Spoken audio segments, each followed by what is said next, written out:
All right, all right, all right. Hey, ladies and gentlemen, how you doing? Good morning. Happy Sunday, everybody. Happy last day of June. You believe this? It's already the end of June. Like, what the hell? Couple days for Independence Day. We got that coming up right around the corner. That's coming up. So hopefully everybody has some good stuff going on. Quick pleasantries. Hey, Vegas Stacker, what's going on? Good to see you. Steve looking for silver as always. Good morning. Thanks for all the support you give me. I appreciate you. AFK, there's a noise outside. That was clearly Eric. He's got to take off. He'll be back in a minute. Logic, Joe McBride, me. Thank you all for being here. Jack Gallman, what's going on? Jackalope, good day. Chris G, how you doing? Hope everything is well. I hope you guys are good. I think that pretty much covers most of the people. Check Stacker's in the house. What's going on, Check? How you doing, brother? Good to see you, Jeff Davis. How are you? I hope you are well. Joe McBride, I hope you're doing good, bud. Haven't talked to you for a while. Need to get back into Ida's over there. Speaking of Ida, we have our one and only Miss Paula Bloom. How you doing, lady? Good morning. Good morning. She's got an update on Ida. She's going to go ahead and drop that information right now. So Sandy messaged and said that she's had a rough couple days, but because her blood pressure dropped so low, they had to kind of go easy on the pain meds. But I guess they finally got her blood pressure up, and so last night she had a good night. She slept good. She's resting right now. I guess yesterday she walked about 100 steps. Sandy said she's standing upright, which I'm super excited to see. I've never seen Ida standing upright, so that's going to be awesome. But bad news, Sandy said they're going to have to send her to a skilled nursing facility for about 2 weeks. And I know Ida, and she's going to hate that. So you won't like the food. No, and yeah, it's gonna, well, not just that, but her mom was in a home, and I'm hoping that it doesn't cause some psychological things with Ida, because she still has a hard time from her mom passing. She's still has not really dealt with that completely. And anyway, so it's a tough thing. Some people never get rid of it. No, I mean, I will miss my mother forever. She'll miss her mom forever. I will miss my mom, till I'm gone. But she hasn't really even gone back to, like, she used to play music for them at the facility and stuff, and she hasn't really gone back and done that because it's difficult for her. So yeah, so there's that. But I hope it's not just because they need her to have an extra hand, because if that's the case, I'm going to offer to go back if she needs that. Like I said, because I think it's probably procedural stuff that they got her out of bed and they saw things that they didn't like, which would lead them to think that she's going to hurt herself if she does it by herself. So they're going to really teach her how to move around, because she had a lot done. Yeah. And it has to be immobile and not moving for weeks. So and I believe that, because we all know Ida, and I was really worried that she would not be a compliant patient. I was just about to say that. So it's like, oh, I'm not going to do that. There is that. It's like you kind of really need to. Yeah. So I understand from that. Yeah, I put that in chat too. It's like Ida needs her independence, right? So if she feels like her independence is being tagged, I think everything's probably going, as they planned. So it'll be good for her. Yeah, she'll do well. She'll do well. Sorry, I had to run. Something blew up outside my house, and I just had to go look and make sure it wasn't my house. Wow. Okay. Yeah, it wasn't my house. It must have been on the freeway or something. Transformer, maybe. But it was loud enough that, I live in a concrete slab house. It moved my house. Oh. That's not a good sign. Yeah. Time to be watching the news. She is not compliant at all, me. Yeah. No, I mean, you listen to just talking about stuff. She's like, I'm not going to do this. Yeah, that's that. Oh, that's not happening. So, yeah, she gets mad at her phone when it doesn't do what she wants it to do. That's why I was their navigator. I'll keep you guys posted. I appreciate the update. Really, I do. It's it's good to keep her. News. Yeah. So again, as I depend on stuff that she does. I mean, I do my work every morning listening to her. So yeah. And you guys at Substitute are great, but it's not the same. It's not the same. I know. Oh no. There's only one Ida. Ida is when you talk about communities, there are key holders and there are gate holders, right? She's a gate holder. She's the one that a lot of people enter this community through Ida. They know her. They know where she's at. She's a staple. She's kind of like the morning gathering place, the coffee shop, if you will. That's it. She's like a coffee shop. You have coffee, you talk about stuff. She does some trivia. You hear about all the good stuff around the country from people. It's good stuff. Yeah. Good morning, Jack.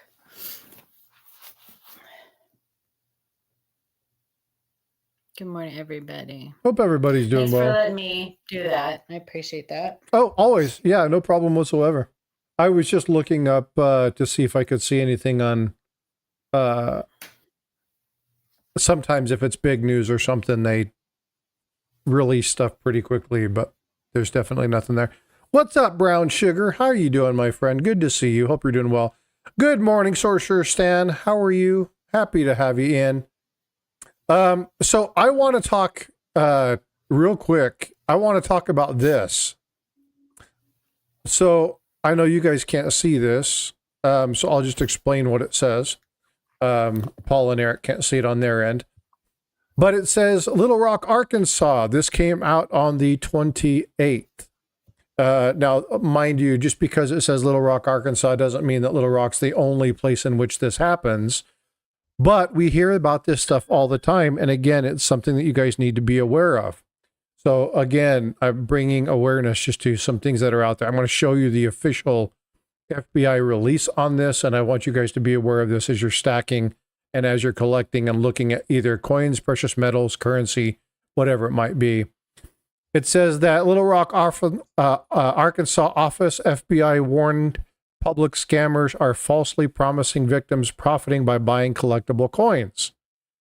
FBI officials stated that scammers are alleging to have collectible coin businesses that are promising significant amounts of money for selling their coin collections. So you get onto places like Whatnot, Facebook, Instagram. They have these little storefronts set up. They tell you that, yeah, it looks like you might have a decent coin. We have to verify its authenticity and stuff. Go ahead and send it in, and then we'll send you the money for it. And then they get a check back for, $2, $3, $4, whatever it might be, when they know that they had a coin that was of much more value. It says once the scammer received the coins, the FBI states that the victims are given a very small amount of money and they keep their coins instead, unable to receive them back. Scammers are also able to sell coins of less value to the other victims. So they take, obviously, counterfeits, so they take items at somebody's value. So let's say, for instance, you get a seeded half, that's $100 coin. They're able to turn around and sell it for $80, $90 cheaper to get the sell. They turn over their stuff so they're not sitting on it, and they only give the person $30, $40 for it. You're getting, $50, $60 profit. It's a big issue. Whatnot's in another item in here, and I'll show you here in just a second what the FBI actual warning stated on their site. But again, all of these things are happening either on sites, but the increase is cold calls. So getting cold calls saying, hey, this is a bullion dealer, of pretty popular names from different telephone numbers, stating that we were looking through, hey, we ran across, found that you guys had purchased something from us not long ago, and we found out that you were looking at blah, blah, blah, blah, blah, and here's where we are, and this is what we want to do, and, do you have any coins you want to sell? Hey, you're in a really hard time, or they get belligerent with you, just like normal scams do. They do the fear tactics. Hey, the economy sucks right now. There's a lot of stuff going on. You're going to have to be careful. We've just got word that gold and silver prices are going to fall through the floor. You got to make sure that you sell this stuff really, really well. So the FBI warns to don't take any unsolicited phone calls. Doesn't matter if it is bullion, if it is whatever. If you're somebody like Salivate Metal, and I love Salivate Metal, he gets those robos and the scan calls all the time, and then he kind of plays with them. It's really easy to give them information that they can use against you if you do that. So be very careful doing that. The word yes. Yes, one of the most dangerous things you can say on the telephone. Because they record that and they play it. Has finally caught wind of something that we've known has been going on for a long time. The thing is, Facebook has it all the time. We're going to be at such and such hotel all the time, buying only. Yeah, all the time. But what's important is that when you're talking about an entity like the FBI finally issuing something like this, it's talking about, very, very big. Generally Stunned, Salivate. Yeah, Salivate's a stud. Thanks, Generally Stunned, for being in here. And he does it. If you listen, you'll hear him do the robocalls, and you hear him talk to people and say, oh, yeah, well, the third, whatever, and he's really good with this. But the important piece is he's very keen on what's being said, knows what's going on. But you can give people way more information than you ever anticipate. And as Eric said, the word yes, or I agree, I concur, no problem, that's fine. You got to watch saying those kind of things because they'll record them. That's what I'm saying. A lot of conversations from phone solicitors start out with, can you hear me? They don't even care what your name is. They're going to deal with the name after you say yes. Because they want to get that recording of your voice. Can you hear me? And they hang up. So, important thing. So, FBI warns, and again, I've got this here so you can see this all on the screen. Obviously, be cautious if you're receiving unsolicited phone calls. You're better off. Scam blockers, again, folks, if you're not aware of this, you guys need to.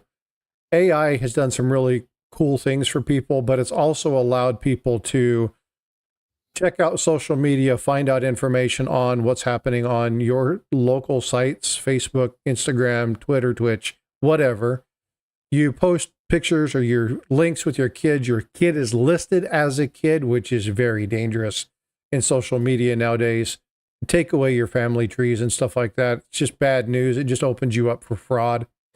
But people can take video or audio clips from your kids, put it into AI, and they can run robocalls with it sounding like it's from your kid. Case in point, my wife called me and said that my son's step-grandma just called her and said that Nick was in jail, my son was in jail, and he needed money to get out. And it was like, well, hold on. Well, number one, I know he's not there. I know where he's at. Number two, was it his voice? Did she give the name? And they were like, hey, Grandma, it's me. And it sounded like my son. And she said, is this? And then gave my son's name. So she confirmed to them, and they said, yes, it's me. And then they went through this process. It was all AI generated. So again, you got to be very, very careful with robocalls. And just because it comes from United States government, U.S. Mint, doesn't mean that it's the Mint that's calling. Okay. Because you can fool, they can target, they can do all of that stuff. So if you are not expecting a phone call from the U.S. Mint, number one, U.S. Mint's not going to just call you anyway. They'll send you an email and they'll tell you that they will never call you asking for information. if your bank calls you and says, hi, this is your bank, so on and so forth, how you doing? It shows up as your proper bank or credit union. And they say, can you do me a favor and just provide me your account so we can get into this? No, don't do it. Okay. Just call him back. Tell him you'll call him back. Say, you know what? I'll give you a call back in just a minute. I'm doing something, thank you. Appreciate it. Well, this is the most important matter. Well, good. Then that means you guys will be there when I call you back. The IRS is the same way. They will never call you. Yeah. So again, be aware of that. People do that. The other thing is, and you guys, if you don't know this, how do we know your real name? Just kidding. Yeah. John, how you doing, bud? Yeah. But again, it's just one of those things. What's up, Compton? How you doing? Well, David G's in the house too. Frosty, is they know your real name is because you filed for a mortgage at the bank and the bank wanted to sell your name for 3 cents. So they sold it to anybody who's willing to pay 3 cents. Yeah. The other thing is a lot of people, so me says my phone doesn't allow calls through if the person is not on my contact list. Yeah, I have those turned off as well. You can do that in your setting. Similar. Yeah. Or rock solid. What's up, brother? But yeah, just be really careful. There's a lot more. Now, again, as Paula stated earlier, just a few moments ago, oh, well, we've known this about a long time. That's true. But when you have an entity like the FBI issuing a warning about gold and silver fraud and collectible coin fraud, it's because it's like a really big issue. Now, what I want to do is I want to show you the actual listing. So this is the public service announcement that actually came from the Federal Bureau of Investigations. If you go to www.ic3.gov, okay, that is their public service front. Again, that is www.ic as in Indio Charlie, 3 as in the number 3.gov. You'll be able to look at all the public announcements, the laws, the things that are out there. But it says this, and I want to read it verbatim because I know that some of it might be too small for people to read.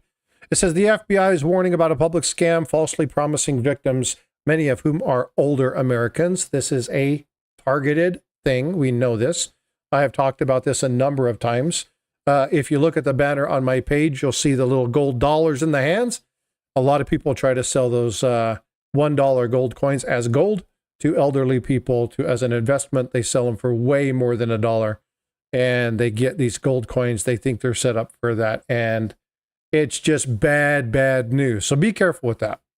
But they say significant profit on purchase or sales of collectible coins. These scams have impacted 100 victims in 30 states over the last, however long it doesn't say, causing over 9 million in losses. So this has to be a very short time for them to do this. Again, it is a huge issue.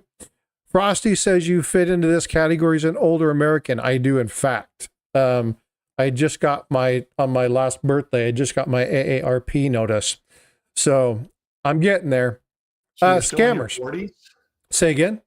You're still in your 40s? No.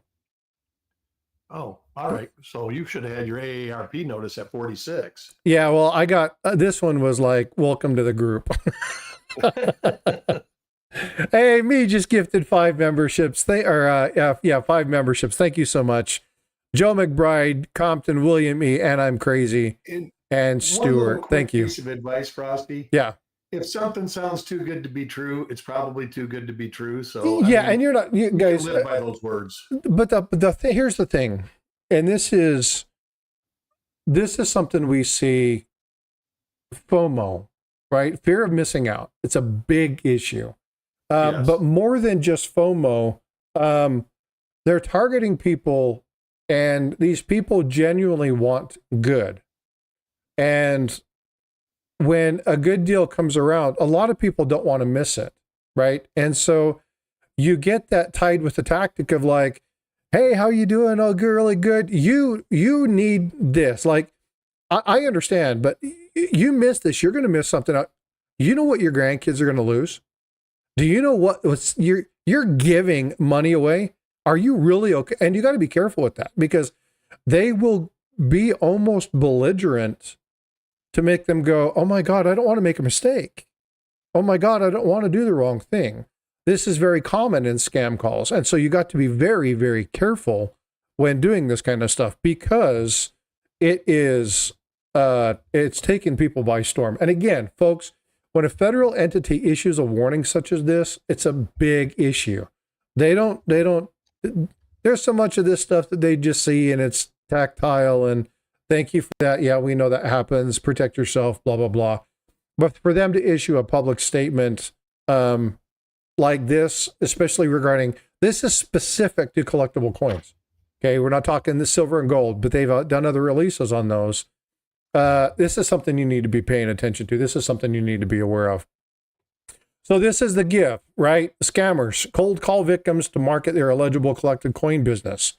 If victims have collectible coins, scammers promise high rates of return selling the coins. In some instances, they travel to the victim's home and offer to take the coins with them to have them appraised or have them sold.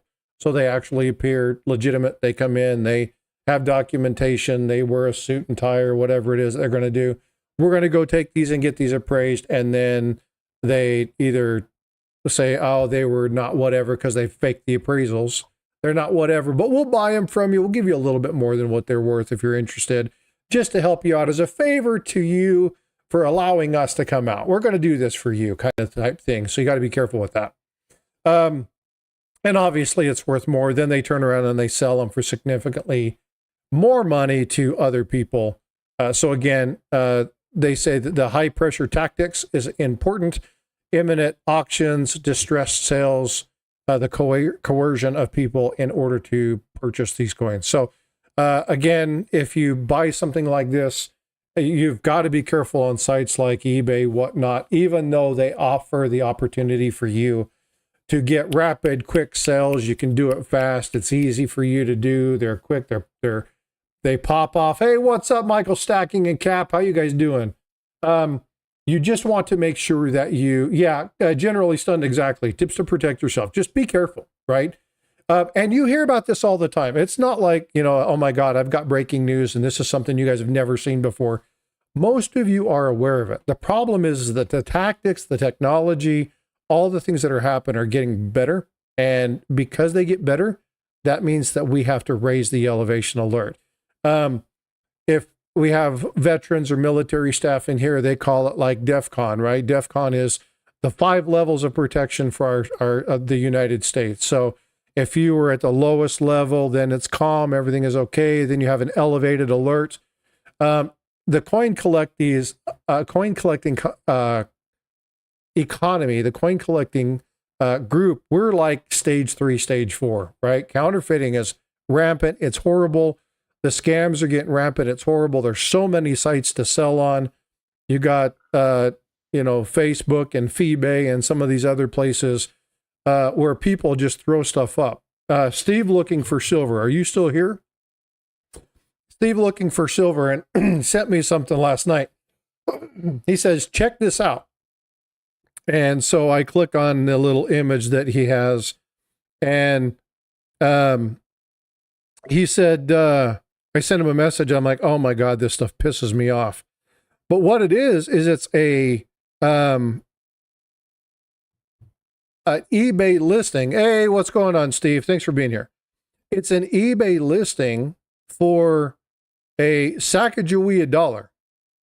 And I'm trying to find hold on just a second. I have to open this up and shift this real fast. It's a listing for a Sacagawea dollar.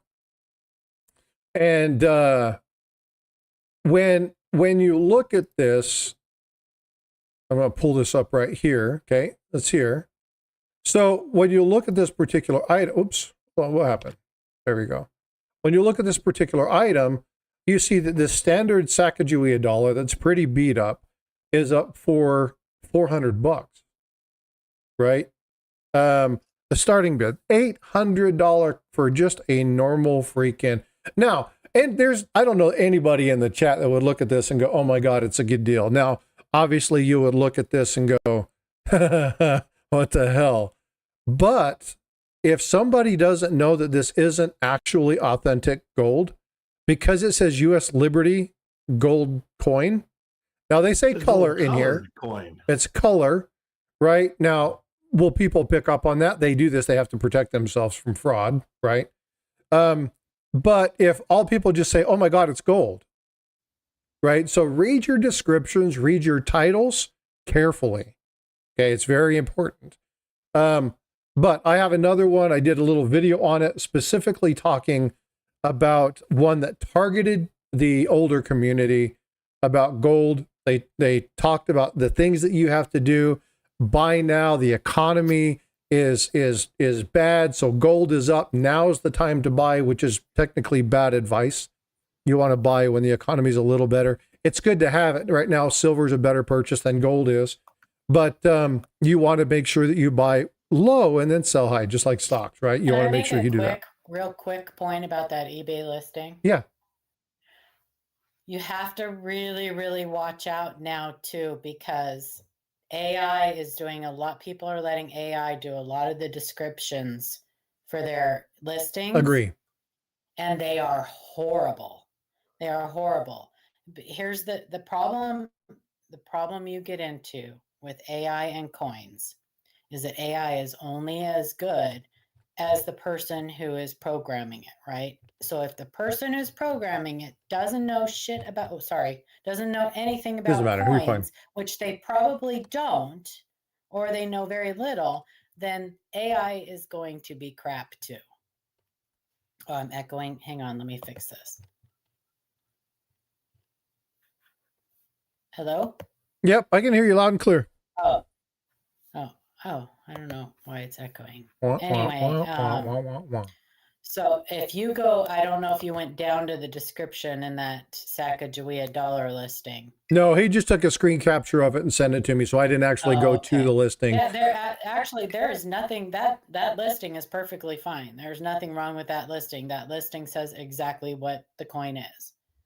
But I get your point. Like, if people aren't reading it carefully, then, they could think that it's real gold. And they do sell stuff like that, like on Etsy and eBay and stuff. Oh, people get caught with that kind of stuff all the time because somebody thinks they're getting a treasure. Yep, people get caught with that stuff all the time, and there are people.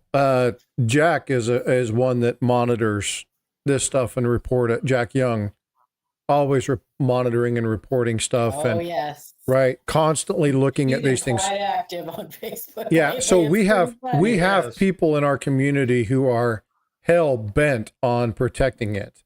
And Jack Young, if you guys don't know who Jack Young is, and you're anything into collectible coins, especially some of the rare varieties, he is.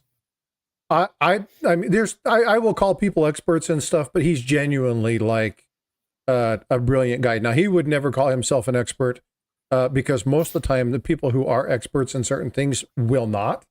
They have what is called, well, it's called two things, but what I like to call it is an intelligent humility, understanding that they do know a lot of stuff. However, there's a lot more than there's out there. They know they are learning all the time. And Jack, Joe Cronin, some of those other folks, they do a lot to protect us when it comes to things like counterfeit coins. But here's the thing. Mm-hmm. The problem with sites on like Whatnot and things that are auction, Whatnot is very dangerous. One, you only get to see a very quick image of the coin, if you get to see it at all. Like it's kind of just flash. They move it around. They do it. They shine a light on it, which hides a lot of the imperfections. And, you can't see this stuff. You got 10 seconds, bam, bam, bam, bam, bam. It's done. Somebody bids up a number. All of a sudden you're bidding 20. And next thing you know, you're bidding $80 on the coin. So you've got to be very, very careful when you're buying from that as well. But one of the problems with these scams is that when you pay for some of these items, they will go through things like Apple Cash. They will go through things like these other, they won't take Venmo, they won't take Cash App, they won't take PayPal. Well, they'll take Cash App, they won't take PayPal because there are consumer protectors. Huh? Whatnot, you have to have a credit card on file. Well, Whatnot is it's a FOMO, it's a reaction. It's a knee-jerk reaction. You don't always have time to think about your purchase. Yeah. But what they do with these robocalls, what happens when they scam call you like this, and it's really important for people to understand this, if you ever get a call from your bank saying, hey, there was an issue with your financial stuff, we're going to shift this over. What I need you to do is I just need you to make the transfer. No, never. Your financial institution has your money. They just move it, right? They just contact you and say, hey, we moved it. Right? They will never ask you for permission. If your account's been compromised, they will just move it. They will shut it down and they will notify you, we shut your account down, period, end of story. You can't do anything with it. Call us. We'll explain what's going on. They won't call you and say, hey, sir, we had a problem with your credit card. And so if you want to transfer that money over to this one, then I need you to log into Cash App and send me $1,500. No, because what happens is you will not be able to win that in a fraud case. And the reason is because you voluntarily took the money from that location and sent it. That is a voluntary action. You did it by your choice. That is something that you did yourself. And in many, many cases with apps like Cash App and some of these other ones, you will not, period, end of story. Apple is bad for that. You will not get your money back. You won't. You have to utilize things. A lot of people like to say, well, I don't want to pay the 3% for PayPal, so send it friends and family. If you're purchasing something from them, something of significant value, you would damn well better be using goods and services. Yeah, they should have already figured that into what they're selling it for.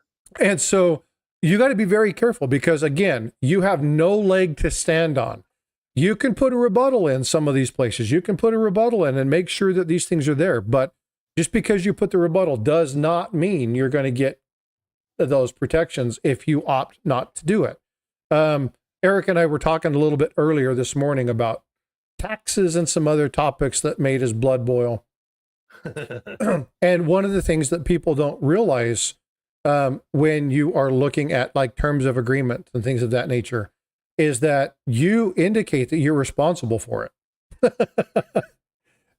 You signed, you click that button. If you're not reading terms of services, and a lot of people don't, it's something over the last 4 or 5 years that I've started doing more. And that's why I've turned off certain applications. I won't have them on my phone because they require that I share every photo. They require that I share every connection. They require that they can see the websites that I look at. They require, and it's all part of the thing. I won't put anything on there anymore. So be very careful. And again, we've talked about this quite frequently. You'll hear me say this anytime I talk about counterfeits or doing goods or buying stuff like that. Know your sellers, right? Find trusted people in the community to do business with. And if you're making an investment purchase, and it doesn't matter if you're a stacker, if you're a collector, if you're you like doing digging and you like going into the dirt and using your metal detecting stuff to find stuff, or it doesn't matter what your hobby is, doesn't matter what your niche is. If you were going to make a purchase, gold, silver, collectible coins, something like that, reach out to people and say, hey, I want to purchase this coin, but I want to talk about what it is, right? We have a bunch of people, live coin Q&A. You have folks from the Coin Show podcast. You got people that have coin shops that are trustworthy in the community. But just be aware that a lot of times from a photo, we talked about this yesterday, you can't necessarily authenticate a coin through just a photo. And especially if somebody's doing, hey, I've got this coin and this is really cool. And you're going to be checking this out there. It's in the shadow. You can't see any detail. And this is the date. Then they show you a really good picture of the date, or they flash over to either an AI generated picture or the stock photo that came from the US Mint or, the Royal Mint or whatever. Be very careful with doing stuff like that. So, but yeah, just protect yourself. Just be aware. I wanted to share this with it. Again, they're saying, if you have any problem, that website that I gave you, www.ic as Indio Charlie, 3 as in the number 3, .gov. That is the site for the FBI. You can go look at fraudulent. It's a complaint center. You can go check and see what the alerts and stuff are. utilize that, find out what the scams are, protect yourself, protect your family. And for the most part, folks, protect the elderly, right? They're the primary target for this. Many of us are getting up there. So I just wanted to take the first kind of 20 minutes of the serious aspect of this show and kind of just share with you, let you guys know, as well as others know, that this stuff is something that's, we know this. We've dealt with this a lot, but just be aware that it's out there. It's getting bad.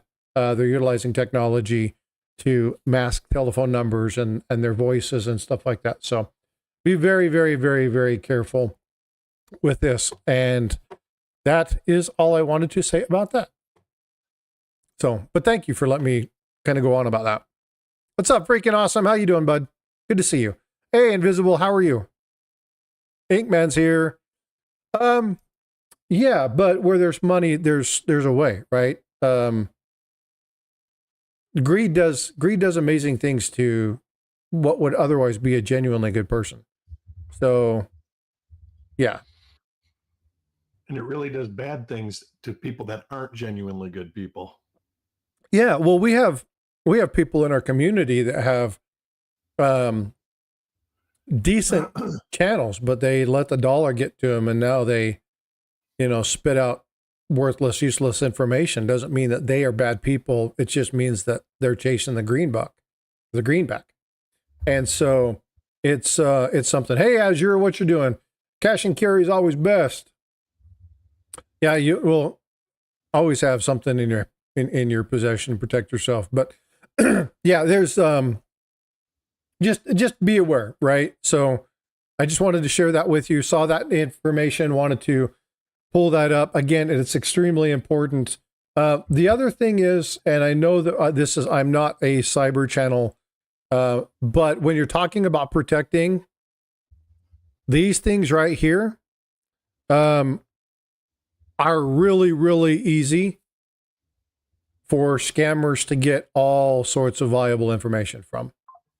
So make sure you're running updates. Make sure you are not utilizing the same password on every site.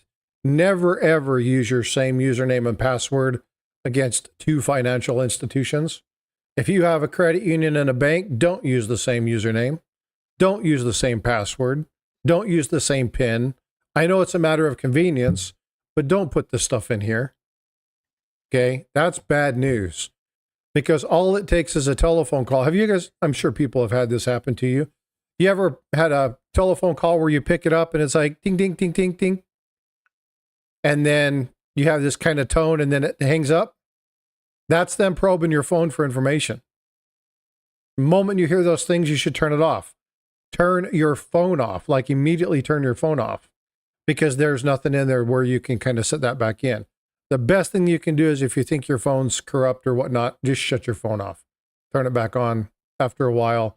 Anything that was running in the background, any process that was running in the background will be relieved.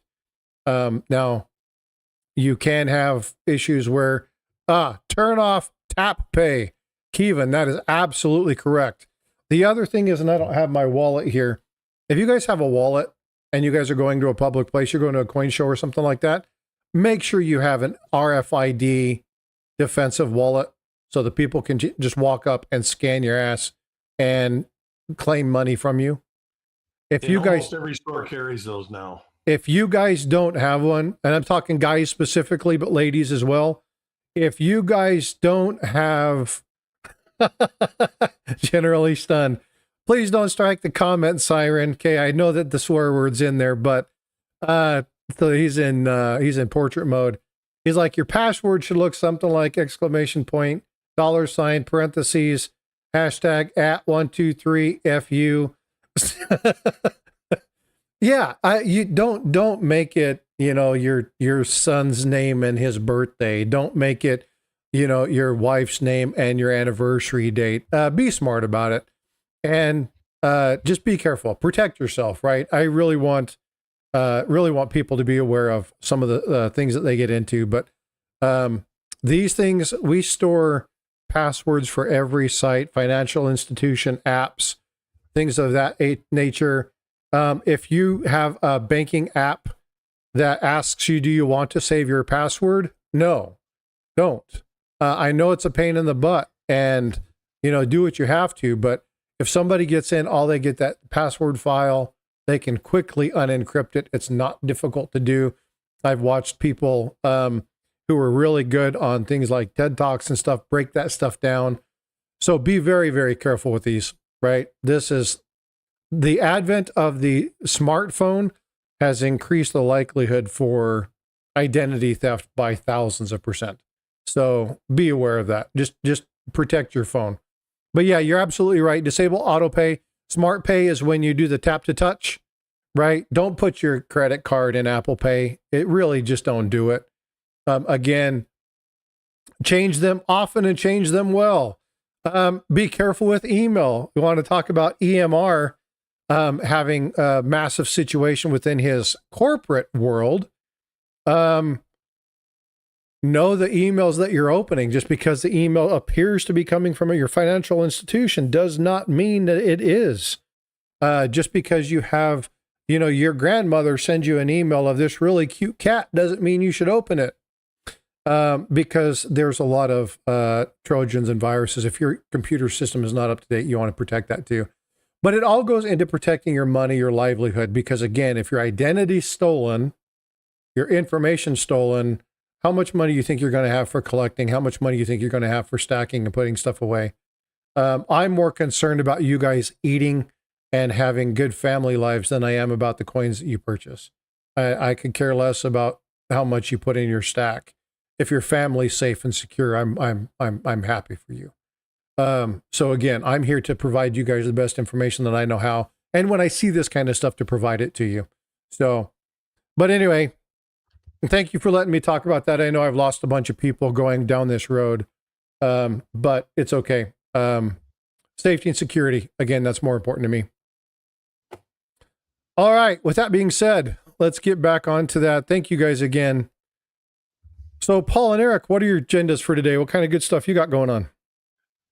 Nothing good. Working on photographing coins, and probably go do some outdoor project. I try to do one every day. And that's about nothing. It. I got nothing. Work on some emails finally. I'm gonna have to work on some emails. Yeah, I know. I'm slacking. Have a great day, Poppy York. Yep, that's it. Not much here. Try to do as least as possible, I think. Yep. You guys have any plans for the 4th? I know a couple people are going to be having family going out of town and stuff. Thanks, Generally Stunned. Appreciate that. Say that again. Probably grill some burgers and sit around. I'm going to stay home. Yep. I don't like going out on days that everybody goes out drinking. Nope. Yeah, we got like a good idea to stay home and drink at my own house. We got quite a few people that are going to be doing like firework live streams and stuff. I think this year we haven't done it for the last couple of years, partially because of finance and weather, right? The two things together. Last year we had like 50-mile-an-hour winds, so there wasn't a chance that we were lighting off fireworks. The year before we had torrential rains. So if the weather's supposed to be nice, winds are supposed to be down, we might light some stuff off, take the barbecue pit out front, set up a table, set up some lawn chairs, grab some wine, some beers, invite the neighbors, and just sit out front and chit chat and do some stuff like that. We haven't done that for a while. The weather's supposed to be good, so we think we'll just do the community piece. I thought about... How far from Houston are you? Say again? How far from Houston are you? About 3.5 hours. 3 hours. Oh, well, you guys got rain coming your way, I thought. Last time I checked the 4th, the weather wasn't bad.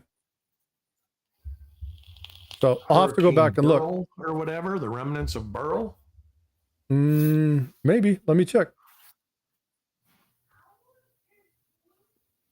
If you're 3.5 hours in, you don't get much hurricane stuff, but it still could be rainy. I don't know what I'm going to do. I won't know until the 4th of July morning. Until 7 o'clock in the morning when you roll out of bed? Yep. Yep. That's how I'm basically going to do it. That's pretty much every day. I am going to try to cook if we're going to eat anything, I'm going to try to cook a bunch of food the day before so I don't have to actually do anything on the 4th. Yes. Oh, speaking of, real quick, all fixed up, and so I'll probably just float in my pool like a turd in a toilet bowl.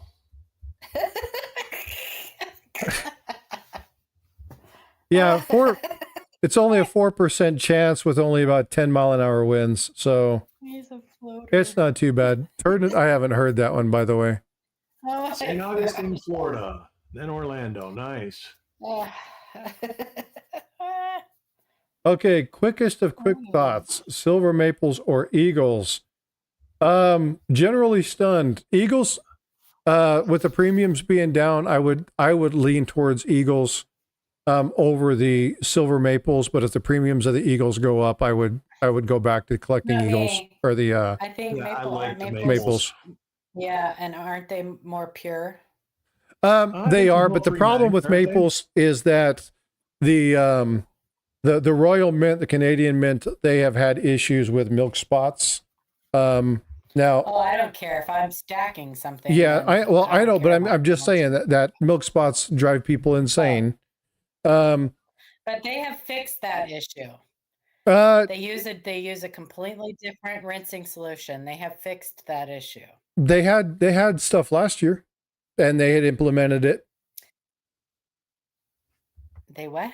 They had issues with milking last year, and they had implemented it. So I don't think it's 100% fixed. I think it's less than it was, but it's not 100% fixed. There's been a lot of stacking. And there's a lot of stores that are still putting premiums on eagles. I don't know why, but they do. Yeah. Yeah, but again, when you're looking at the contents are all listed. So if you're stacking, and you should know what your contents of the items that you're stacking. He didn't ask about the silver content. He asked about silver maples. Fine, aren't they? Yeah, but I think the maples are 4 9s, not 3 9s.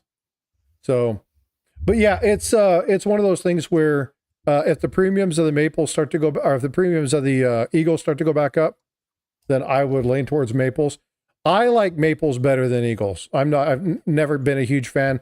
I like having them just because they're one of the first coins, the kind of the bullion coins that I've got as a kid. But I would, it's premium. It's resell. Watch somebody like Silver Seeker. So right? I'm not a stacker. I don't know much about like stacking and stuff, but in my head, if I was going to stack something, it would be something that had no premium, that was just bullion. Buffaloes, you get those right. Yeah, exactly. Yeah, I would collect buffaloes over eagles. Yeah, absolutely. I mean, I don't know if that's what they're asking, but I mean, because premiums they're all over the place. They can be all over the place. Or constitutional silver is always a good thing to stack. Mm-hmm.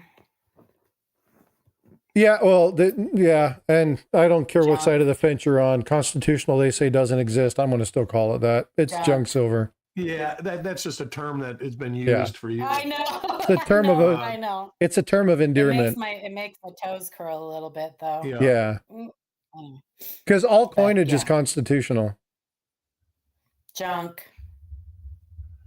I'm being facetious. Junk old U.S. coins. Old U.S. coinage. Yeah. You can't go wrong with it. Yeah. But again, yeah, it's funny. No, and again, you collect or you stack what you like. If you're doing it purely for weight, there are way better options. He says, what about when you sell it? You lose value. Well, any business that's doing business properly will charge you a margin buying and a margin selling.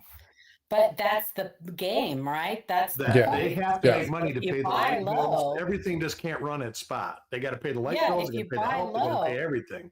So then they buy. Just wait to sell it till you can sell it higher than what you paid for it. But shop around. Yeah. Yeah, shop around. I mean, a great example when many of you know when I was approached by a friend of mine, had a whole bunch of coins, and they're like, my dad died, left a whole bunch in his Foot Locker, can you help me kind of go through them? So I met her over at a friend's house and we kind of went through some of this stuff, and he had stacked old Libertads and the Anzas and old old ASEs.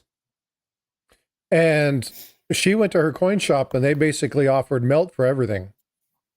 And it's like, no. We're going to shop around. We're going to call some people. I called Mike from Mid-America Coins. I called Keith from Coin Crew. I called the bullion dealer up there in Minot Bullion and Exchange.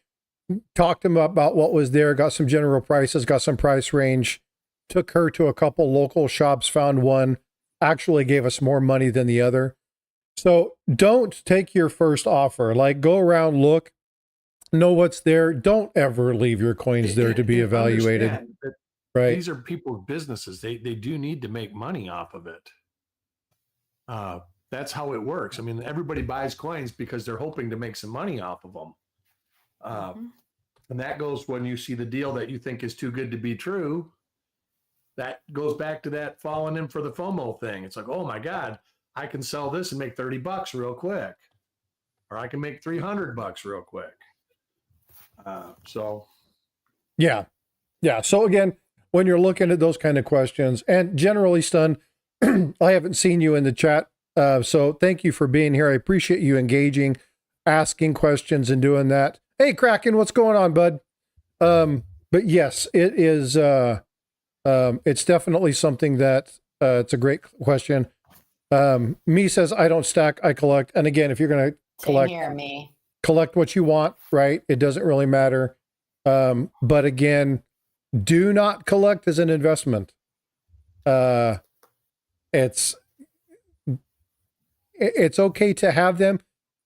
Sorcerer Stan just gifted 10 more memberships. Hey, Sorcerer Stan, thank you so much, my friend. Let's see who gets these. Oh, did Red Silver? Come on, Red Silver. You got to have one of these. Buying coins as an investment, you have to buy the right coins. Yeah. So UFI is no joke. Stacking with Kraken, Tony Two-Tone, Jay Smokes, Thomas, tripped on a nickel, Aunt Laura, Tragic Magic, Stanhorn. I like that name. Tragic Magic. That's cool. Roger Ivy and Shellbean. Oh, that's a name I haven't heard for a while. Thank you, Sorcerer Stan. Appreciate you. If you've gotten into this hobby thinking you are going to make a quick buck, you are going to be disappointed. No, sadly. It starts that way usually, and then all of a sudden you start buying stuff and you end up losing money because you're just buying. That's me. I just buy, and it sits on my floor. Buy. Well, or you're like Eric, where you buy, and you cannot get rid of it. Well, so you sit on it. People begging me to sell them stuff, but I just can't do it. I'm a hoarder. So Paula doesn't like selling her stuff either. The majority of people. She can, but yeah, I'm terrible. I do. I have two types of things. I have the coins that are for me, like for me. I collect them because I can. My typeset album, that kind of stuff. That's mine. But I do collect silver. I rare occasionally get gold just because I can't afford it. The premiums on a gram, you look at it, you're paying, $3,500 an ounce. Collection. I've had 20 years. I've got lots of constitutional silver. We'll call it that. Uncurl your toes, Paula. Back in the day, rolls of dimes. They're all dimes pretty much. I always kept them because they were small and easy to stuff in a corner, and that's where they are. So, but yeah, and again, you do what you like. Don't, or sometimes you just, Kevin. Sometimes you just need to understand that you collect something that nobody understands, and that doesn't matter because it's ultimately what you want to do. It. Yeah. So people collect balls of string or lint because they want the biggest ball of lint so they can start a museum or something. I don't know why they do it, but there's people that do it. So, hey, we all have our own little niche. And we got a great example here. Elongated Sense. Paula adores them. Mm-hmm. Absolutely. Oh, speaking of, did you get those? She stepped away, I think. I did. I haven't opened them yet. They're right here. Show along They're right here, sealed in the envelope. I want to open them tomorrow. I'll pick you one up when I go in a couple on our weeks. live. Oh, thank you. I do adore them.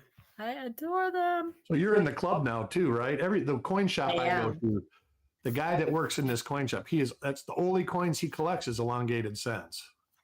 Yeah. And I think the coin is actually run out of the club is actually run out of Port Charlotte, Florida. I'm not sure. I think he runs it because every time I walk in, he goes, sign your granddaughter up yet? Because my granddaughter collects them. Yeah. And I says, no, I didn't. One of these days I will.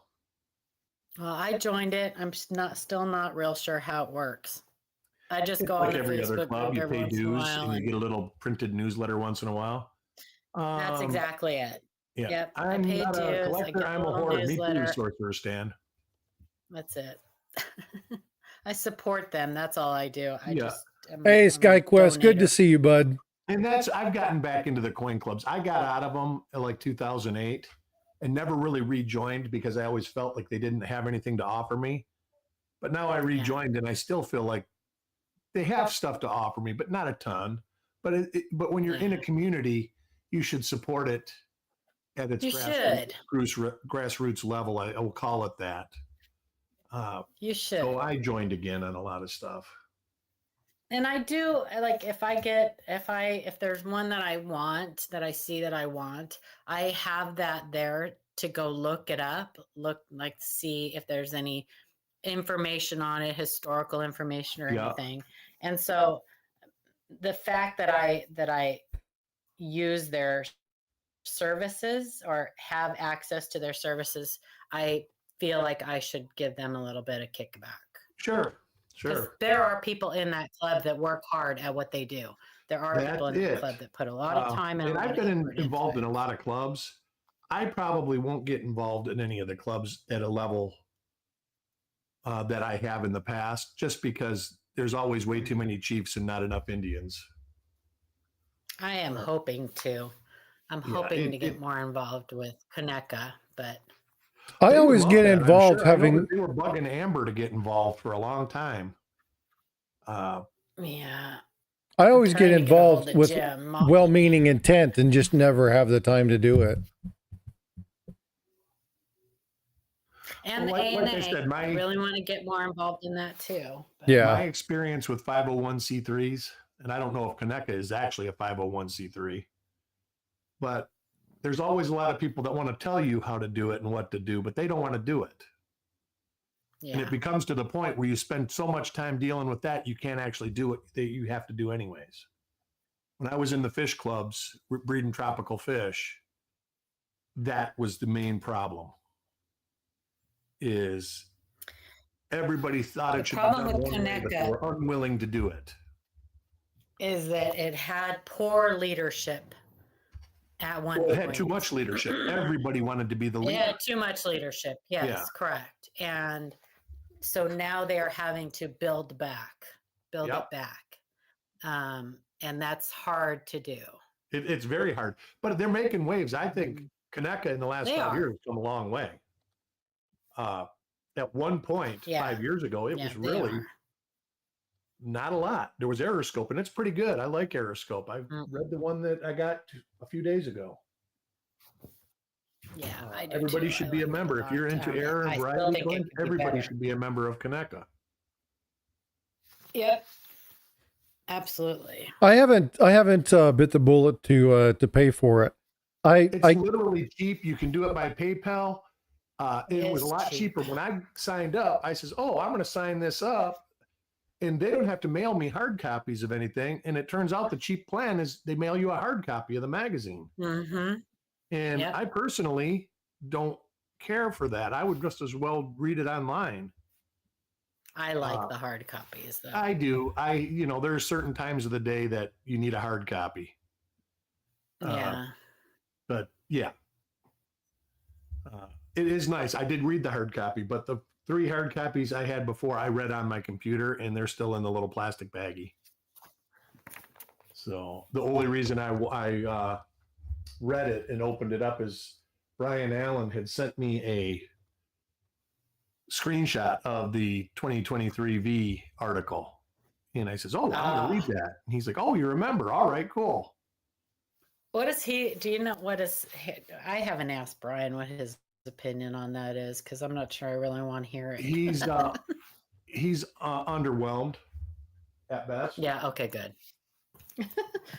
Is it because he can't sell it for $1 million? No, he doesn't sell. He's much like us. He's a vacuum. Coins go in and don't come out. Yes, I know, because he'll set up at a coin show and then he'll put a sign on this table. That's Here's Brian my number.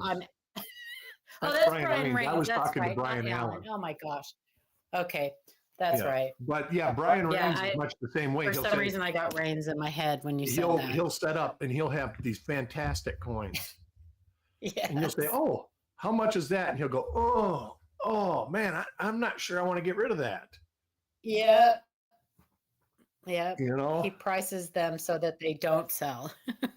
Sometimes, but then that's kind of how I am. That JT Stanton coin, I'm like, I offered him this much. I says, you know, this is why I want it. I don't collect this stuff to buy it and sell it to somebody else. And when I said that, he goes, okay, I'll sell it to you for that. Yeah. And I was just like, and even Brian Allen looked at me and was just like, wow, I didn't think that was going to happen because we were like way off. But I did buy an RPM 100, 60D RPM 100, and it was very fairly priced from him. Well, he bought coins from me. I've never bought from him, but he bought coins. He's got some good, like if you're looking for really hard to find good stuff, he's probably got it. Oh, yeah. Bring it to the show. Oh, yeah. Sometimes he goes to the show and he's just got one little like briefcase full. But sometimes he comes and he's got. But he's hardly at his table. Huh? He's out cherry picking everybody. Usually that's what he's doing is VAM hunting. Yeah. Yep. VAM hunting or standing at the ANAX booth. He stands there a lot because he gets a lot of coins graded right there. Yeah. So, because I know the last time I bought something from him, bought an RPM from him, and it was, I paid more than it was worth, but it was slabbed. So there was a lot of expense into it. So I understood why he wanted so much for it. And I bought it because I wanted it. But that was one. He just walked up and had it graded and attributed and slabbed right there. Now, I'm not sure if any of them are doing that in the summer fund. They're all taking attributions, but I don't know if they're doing any coin grading right there. Like they didn't do it at Tulsa. They didn't have any. The winter fund, that's where a lot of the big players come with their high-end coins, and they'll try to get them regraded. Mm-hmm. And you see this, and it's like, and then you hear it. I didn't realize the expense that's involved. We'll just say a 1926S and MS66 to try to get it to go to a 67. If it goes to a 67, that costs a lot of money. Yeah. Like $1,000 or more in grading fees. Yeah, it's people don't realize especially when they first start sending coins in to be graded, that there are tiers. That's right. And all the really super high grade coins, those are usually the best of the best of the best coins that have been submitted and submitted and submitted. They've been resubmitted multiple times to get that grade. Yep. The guys that do it, they're really good at it. And I'm sure I'm sure there's some financial gain in it. But a lot of it is just ego. You know, a lot of these guys that have these ultimate collections, they have the ultimate collection because they want the ultimate collection. Yeah. But yeah, I saw a collection at the fun show in the wintertime, and I was just like in awe. A paper money collection and a Lincoln cent collection. Yeah. It's not. It was like, I know. The guy's passing me coins, and I'm like, dude, I don't even want to hold that. Yeah. Really? That much. And he's like, well, I just had it regraded. It ended up bumping up. And I'm like, oh. You know, I'm thinking in my head, you know, we're sitting out at a picnic table, and he's throwing around $100,000 coin. Oh, my God. That's crazy. Yeah. And not just just crazy. That, a registry set, basically one of the highest registry sets there is, and he had every coin there in a briefcase.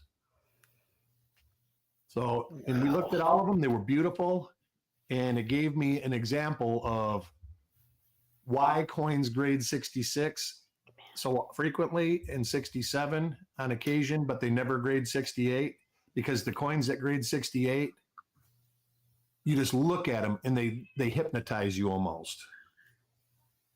Especially on the older coins. They're just beautiful.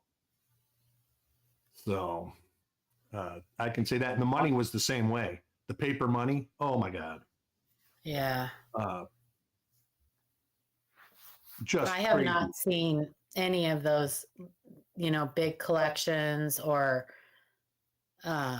big coins or anything in person yet. I haven't been to any shows that have had those out. Well, the one guy, he'll have stuff for sale at a table. So you probably have seen some of the coins. But they're not priced to sell. They're heavily priced because they're some of the finest coins. Yeah. And he's either found a replacement or whatever, or he's looking for a replacement, or he's confident he has a replacement. So crazy. Yep, it's good. You got to get to the fun show. The winter fun show. I know. Is the big show. That's our goal. That is our goal. Like you guys going to Tampa in September? I didn't even look that. No, not that I'm. So I'm gonna say no right now. Here's the deal. So we probably won't be going to Tulsa next year. It's not definite yet. I may still go with Ida. Go with her. But the panel, we've been invited to a couple different shows. One of them is the ANA show. And we have to pick now because we can only afford as a panel to go to one show a year.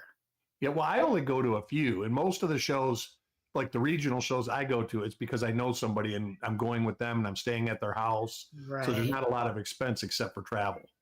Yeah, this Tampa show looks pretty good. It's going to be probably about the size of the Summer Fun Show. See, and what we want to do, it's not that we don't like the Tulsa show because we really loved it. We have fun with everybody and everything else, but we need a show. Kind of jump around if you're going to. And we need a show that we can go to that we can do a seminar or teach, or that's going to bring us new people to our show. Yep. That's going to give us exposure. 90% of the people that came to our table at the Tulsa show were already subscribers of ours. Right. Like already knew about us. So although we had fun, we didn't feel like we contributed anything or that it was beneficial to us, because when we didn't give a lecture, we didn't, we had quite a few people bringing coins up to us and asking us questions. Dealers were sending people over to us, which was cool, but we need to be somewhere where we have more exposure. Yeah. Well, like I say, the Winter Fun Show, I haven't been to an ANA in a long time. The ANA is a big show, like the one in Chicago. Mm-hmm. Is that the World of Money show, I think, actually. That's a pretty good show, but I never was comfortable. I went to it a couple of times, and I've never been real comfortable going to it. Yeah. It's not in the healthiest neighborhood. Right. I haven't been to any ANA shows. The ANA bounces around, I think. Long Beach would be a good summer. If you go to the Winter Long Beach show, that's probably a good show. But there again, the area where that show is, the immediate area where it is okay. But if you wander off a couple blocks, you're in the middle of not so bueno. Yeah. So we're going to be in talks with the ANA to do some stuff with them. Yeah. And the fun show is great. The ANA and all that, they all go to the fun show. Summer Fun, like I say, they'll have about 600 tables, and I think there's usually with COVID, there was under 1,000. In the back, it used to be bigger in the early 2000s. But I think that there was 1,500 tables this year at Winter Fun. Yeah. So, and that, of course, some dealers have 4 tables. So. Well, and I think that I think that next year their show is in Oklahoma City. Who's that? The ANA, one of their, I think the money show. Oh, they're actual sponsors. Or a fun show. They never sponsor the fun show because that's always sponsored by Fun. Yeah, the fun Florida show. United Numismatics or something like that. Yeah. Which is a good club to be involved in. They've got a ton of members. And they don't care if you live in Florida. So, and that might be something that you want to explore, is getting a hold of them and see what they think, because they do have a lot of programs that they run, like little seminars that take like 45 minutes or whatever in the room between the Heritage Auction Room and the actual showroom. And you could get 20, 30 people listen. Like Coneca does a couple things on errors and varieties or something, and then Fun will do a bunch of stuff. What was you said about the show in Oklahoma City? So next year, I don't remember which. I'm going to try to get to the show just because it sounds like it is filled with dealers. Like Mike goes to the Fun show. And Coin Crew was at it a couple years ago. So the National Money Show next year is in Oklahoma City. Okay. And that's in, I think, around August, somewhere. Yeah. Yeah. So, and you know, that would be a show that you might be able to go to with Ida. And that's ideally what we would go to.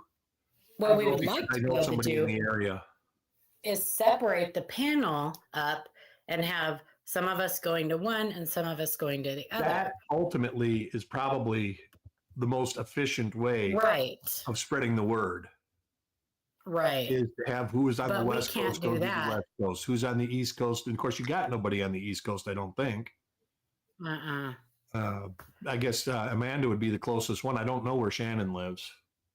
Amanda, Shannon, and Adam would be the closest over there, I think. Adam's on the other side of the Mississippi. They're all kind of grouped around in the same general area, I think. But yeah, I don't know. It's the funding. That's what it is. So yeah, that's where I met Coin Crew, Jack. Yeah, you almost have to use your own funds and not use, you know. That's what we've pretty much been doing. We use some of the funds for the channel, but we have a website and StreamYards. It takes money. Things. People don't realize they take money. So how much money a website is to run, especially when you've got like, you know, almost a terabyte of content on it. Yeah. So we're talking about doing memberships, just one tier of memberships. The only problem we have with that is that we have touted ourselves as being completely free. And that's what we want to do. We want to be completely free, give free information. You might be able to offer somebody with a membership something. Yeah, you can still do everything for free. You don't have to require everybody to become a member. Right. You know, there might be some tools that make things easier or something like that. That's what we're working through. Yeah, that's what we're working through. What we can offer for that, because and you can always do T-shirts. You can do you know, paraphernalia type stuff. Yeah. Well, that's great for like the first year. Well, as long as you are doing it yourself, well, you just change it up. Like you do the Oklahoma show, you do a limited edition live coin Q&A from the Oklahoma show, and you make somebody that does some artwork and you print some shirts up. But from what I've been told about making money off of shirts and paraphernalia is you have to be willing to do the legwork work. You can't do like the Cafe Press where you get $1 off of everything you sell. Right. And then No, we've back into the Indians and Indians and chiefs. Like 5 years ago, we had shirts made, and we still have a bunch of them. Yeah. Well, yeah, but there has to be marketed every time you go online. The first thing out of your mouth should be, "Oh, and we have go to Livecoin Q&A, and we have shirts. We have these sizes. Blah blah blah. We're going to $2 off this month. Whatever." Bring it up at every show. Well, so our website, we have a store. Yeah. We've never used it, and that's another option that we're looking at. Yeah, well, I understand, but advertise it. Say, hey, we got a store on Livecoin Q&A. There's shirts, there's baseball caps, there's beer koozies, there's whatever. Well, we're thinking about even offering coins. Like, there you go. So that would be good. Using some of our budget, using some of our channel money to purchase coins, and then selling them. That's not a bad idea at all. Like that. So, yeah, not a bad idea at all. So we'll see. We have a lot of work to do. Have a good one, EMR. But you have Bye, Eric.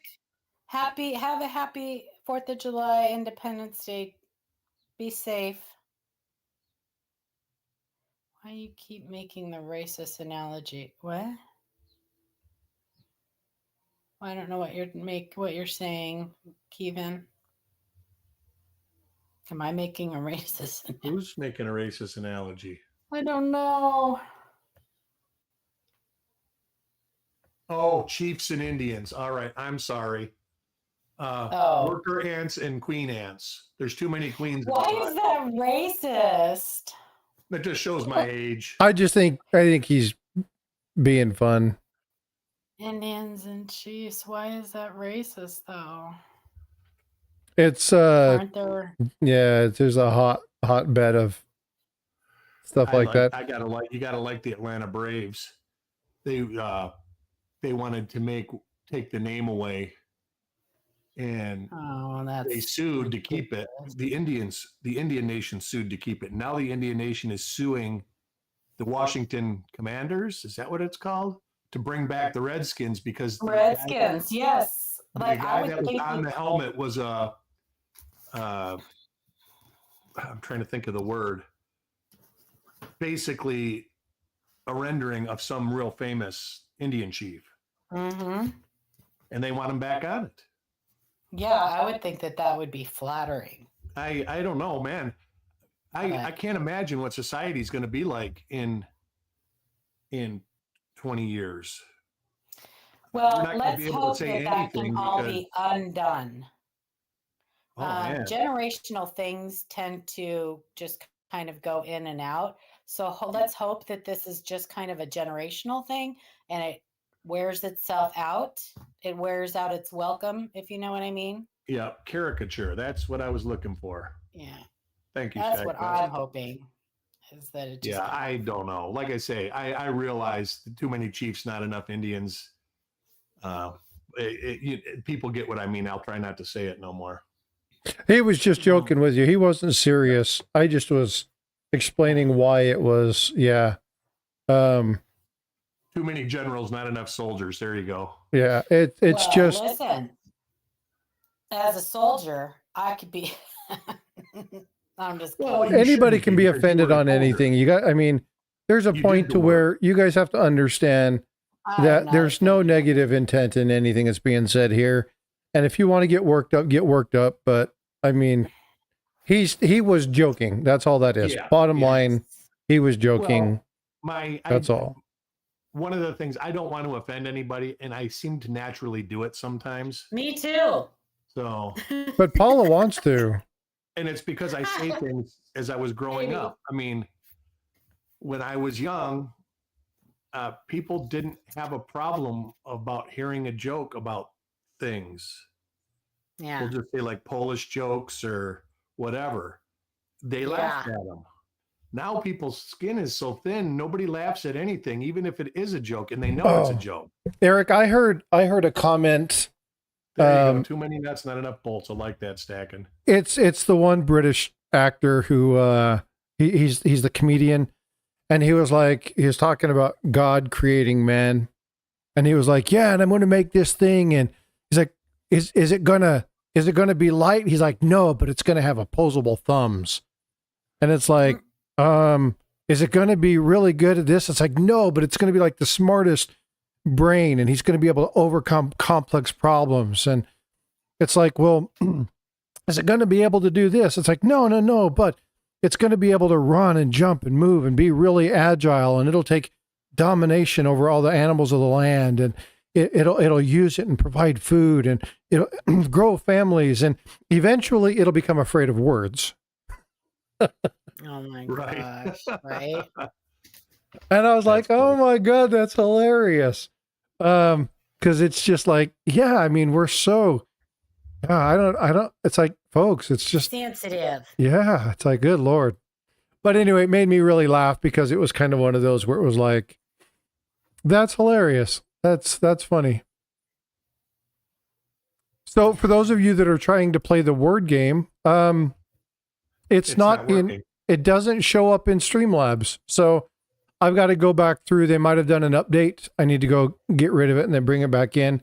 It's here, but it doesn't show up. Generally Stun says, happy 4th to all our Southern Guardians. Stay awesome. Happy Canna Derp Day to the Maples. That is true, Wolf. A lot of the people that get offended by that stuff have no link to it at all. They're just people that get offended by everything. Well, I have an opinion. You want to hear it? Sure. Okay, because I can disagree or agree with opinions, and I can still be friends with people. This is probably going to offend somebody, but I'm going to say it anyway because it's just an opinion. I think that there is a generation that created a bunch of invisible children. And what I mean by that is that they parked them in front of the TV or video game, and they were kind of or felt kind of ignored by their parents or parent. And now they are doing things to make themselves less invisible, regardless of what it is. They just want to be seen. That and the parents didn't do parenting. That's why. That's what she's saying. Yeah. Children. How many people were raised by grandma and grandpa? And I'm not saying that's a bad thing. It's a good thing. But when you raise, like when I see my grandkids, I don't treat them like I treated my kids. I treat them like a prize because to me, it's like, you know, the good stuff in the Cracker Jack box. I get to spoil them and do whatever I do as a payment for raising their mother or father. And I can get them jacked up on Mountain Dew, and I can do whatever I want, and I can send them home at the end of the day. And we had these people telling us to put them in timeout, do this, do that. Like we trying to fit them all in a little box. So this generation that was raised to fit in this little box, and now they want to be individuals. So they are trying to find something that makes them That's right. They're trying to fit in somewhere. And makes them individuals, and they don't know how to do it. So they're picking whatever they can pick. Well, it's just like academically. Participation trophies. Well, you have to know how to win and lose. You can't just say everybody's a winner because it's not how it works. No, because if everybody's a winner, nobody is. That's right. And you will see me say that often, Eric, in the Facebook groups. People say, well, we don't have to be so mean. And I'll tell them, I am not here to offer you a participation trophy. Yep. Just because you make a post doesn't mean that I have to pat you on the back and say, oh, good job for making a post of a junk coin. I mean, that is horrible. We did not do our children and our grandchildren any favors by starting that whole participation. One of the worst things that we ever implemented as a society was No Child Left Behind. Yeah. Yeah. It's horrible. It's just, I think that's one of the biggest things that we screwed up on because we limited the people who could excel. We limited. Yeah, do kids even get held back anymore? Like, do they even get? They do. I was growing up, like, what? They do, but they usually get held back very early on in this process. One thing that is. But is that because of academics, or is that because of behavioral issues? Was it right after COVID? They passed some rule that the big schools couldn't use your SATs and ACT scores to determine whether you were eligible to go to their school. Standards. A lot of the big schools basically said they lowered the standard. Well, they raised them back up. They said because the gene pool that's coming in here isn't good enough for us. if you go to Harvard, going to Harvard was supposed to mean you were like the best of the best, or MIT, or schools like that. They got the smartest kids in the country for a reason.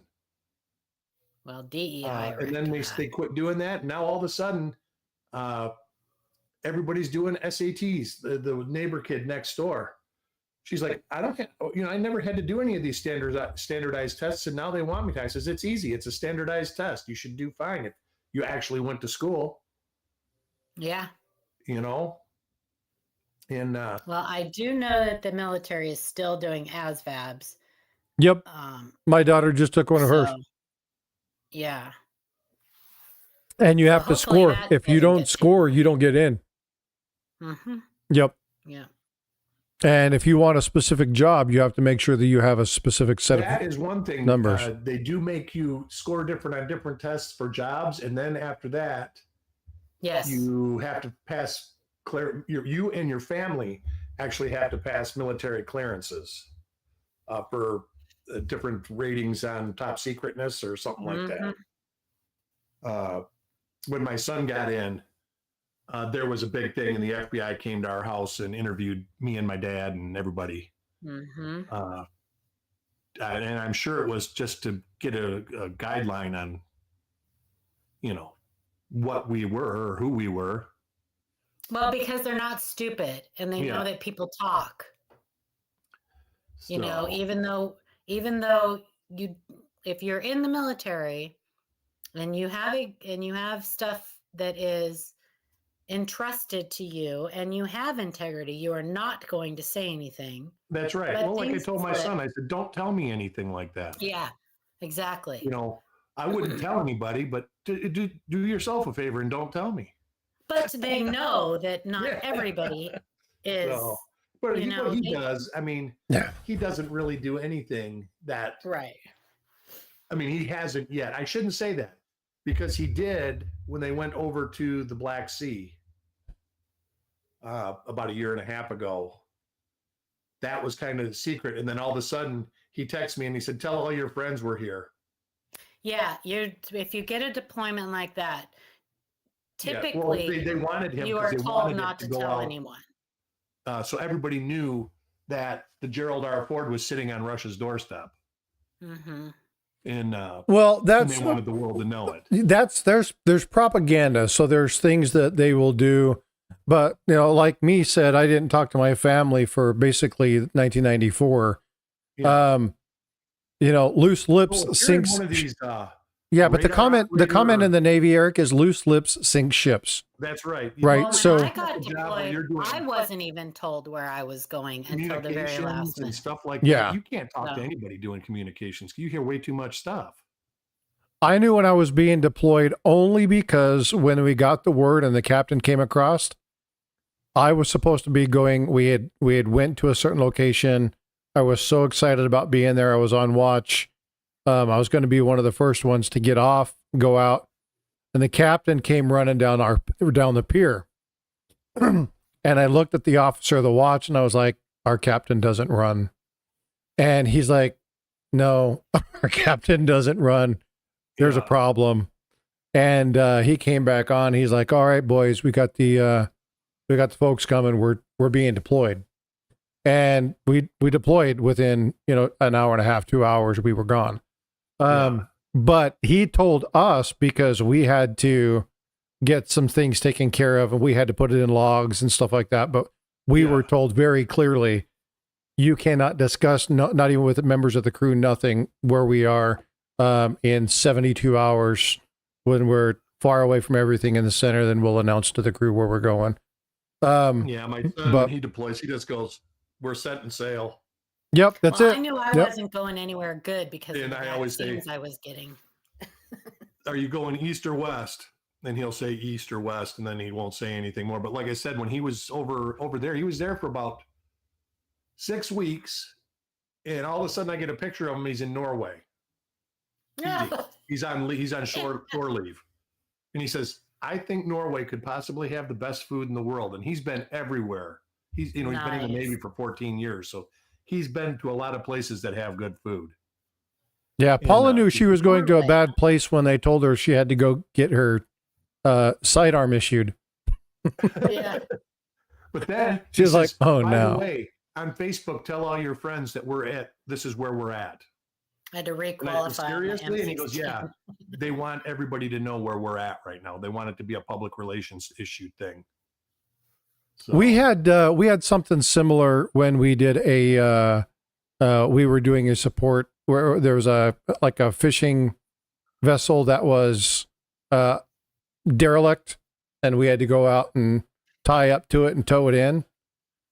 And so as we were pulling back in to Maui, because we were just off the coast of Maui, we were tugging it back in. They told us the same thing.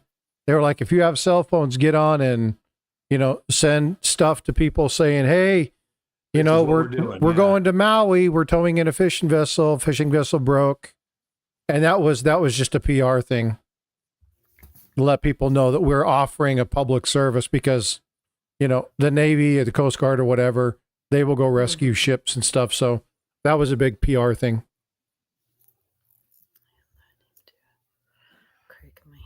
Hey, me, I don't accept swearing in my chat, dude. I need you to take that word out of there. What, Budweiser? I'm just teasing. I was giving him a hard time. Beer is good. It doesn't matter what brand it is. If it's cold and it's in front of you, you got to do it. I'm an import kind of guy. I'm a Stella. Oh, I love it. Yeah. Love it too, but when you go to somebody's house and they're drinking, everybody always complains to me because when I buy beer for the house, I buy Busch Light, and that's like from my dad. It was the cheapest beer you could possibly buy, and he didn't drink beer. I don't drink much beer at home. I literally will drink like on the 4th of July. So, and it's good because you can drink it all day long. It's not real strong, and it's good. And whenever I go somewhere and they're like, hey, you want a beer? The first thing out of my mouth isn't what kind do you have? It's just like, yep. Is it cold? Right. Don't drink that horse pee. Well, what me was talking about, Light. I can drink the hell out of it. I knew what me was talking about. I just was kind of giving him a hard time. Yeah. He was given a really cool gift by the SEAL team that they assisted, and I was just joking with him. There's a whole joke between. So I'll tell the joke because it's not anything bad, but. So they have Army, Navy, Air Force, Marines, and they're sitting out there performing war exercises. And so they're sitting there, and the special forces for the Army, he's the Green Beret, he's sitting there, he's like, all right, we're going to do pulled pork, and we're going to do some stuff. And, the SEAL was sitting back and he was stuff, and he was like, I've tasted you guys cooking. I don't know if that's any good, but we're out here doing whatever. I'll let you go ahead and do that. I mean, we can just tell our cooks to, not worry about it. We can do something with you guys. Not a big deal. And the Marine was like, oh, all y'all Navy guys get all this stuff and doing this. And so he stands up and the SEAL walks away for a minute, and they hook a big old logie into his burger, his sandwich, and set it down. And he comes back and he's like, kind of comes back a few minutes later, and he has 4 beers, and he hands a beer to each one of the guys, and he's sitting around and he takes a big old bite of his sandwich. He's like, yeah, it's not too bad. And the other guys are kind of laughing at him. They're drinking the beers and they toast. And he's like, so to my Marine buddy, what would you comment on? And he goes, to camaraderie, even if they are lesser forces. And they all kind of look at each other and it's like, ha, ha, ha, whatever. You guys are funny. And so they look at the Air Force guy and he says, hey, you know what? Here's to getting out of the office. And they kind of all chuckle and it's like, ha, it's Air Force. Good joke. Yeah, a lot of fun. Yeah. And they go to the Army guy and he's like, what you doing? He's like, hey, the fact you actually let me cook your meal and you eat it. And he's like, yeah. He says, well, I'm going to toast to spitting in food and pissing in beers. Anyway, all right. Yeah, I didn't say it was a good joke. I just said it was a joke. It wasn't terrible. Whoa, oh, that was screaming goat. I was like, what the hell is that? Screaming goat. Like, your grandkid needs your attention, Paula. At least I didn't pull out my yodeling pickle. Was that Chuck at the reveal? Pickle would be fun. I have a yodeling pickle. I just made pickles for the 4th of July. Oh, that's right. You do have a yodeling pickle. I do. Go grab your yodeling pickle. Okay. That just sounds terrible, by the way. Here. Here's my yodeling pickle. I gotta find the button. Button.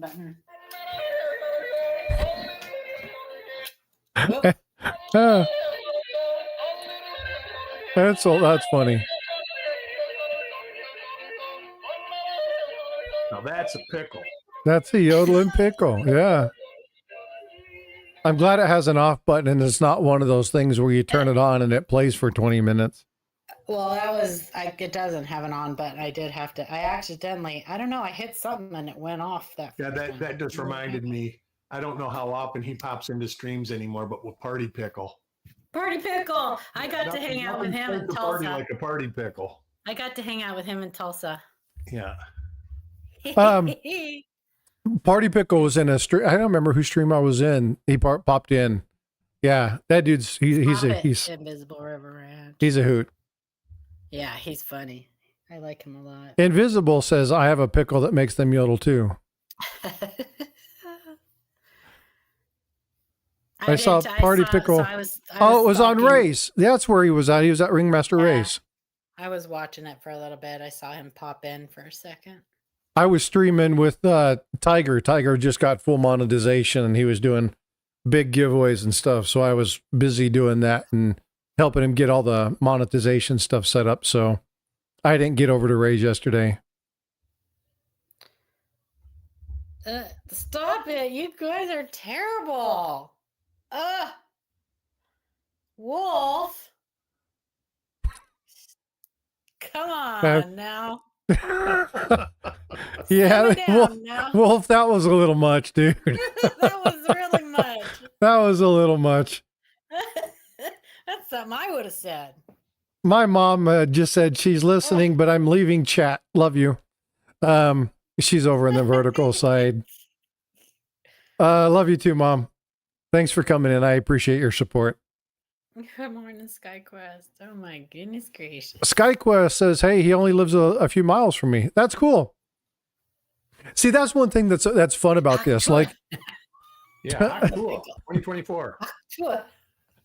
I still want to know how she interviews for jobs moving forward. She's getting quite famous. She got a new job.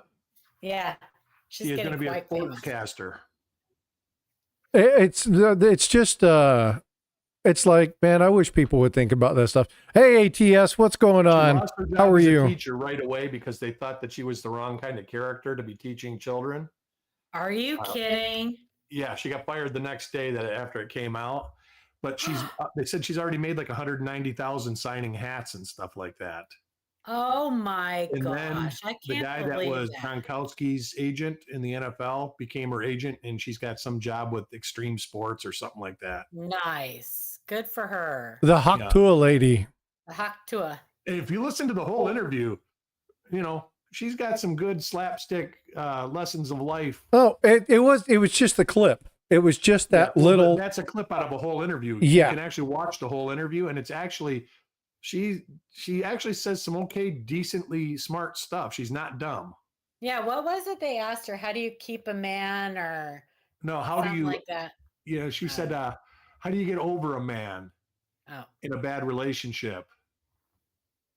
And she says, "You get over one and under another." Oh my god! I mean, but it was that fast. I mean, she just come right out. It was just like, wow, I couldn't have said that. I wouldn't have had the. Oh my gosh, I love her. To react like that. But there was other stuff that she said. It was just like, wow, it's not stupid. That's funny. I love her. Wolf, she'd make a good a weather forecaster, and over here in the rain this weekend. Oh my gosh. Well, but so the thing is, for now. The thing is, stuff like that, and again, yes, 15 minutes of fame, Kevin. That's exactly what it is, right? It's whatever catches our interest. I hope she has a lot longer than 15 minutes. Yeah, and she'll get rehired. Like everybody, their 15 minutes of fame is, who remembers the 15 minutes 6 months down the road? But there are a lot of people have to understand. Probably will, and AI probably will. You need to look with the company that you look for. So there are certain things that you'll hear me, and I'll be very clear about it. I have a personal opinion, but I'm not going to speak on this. This is something I'm not going to talk about.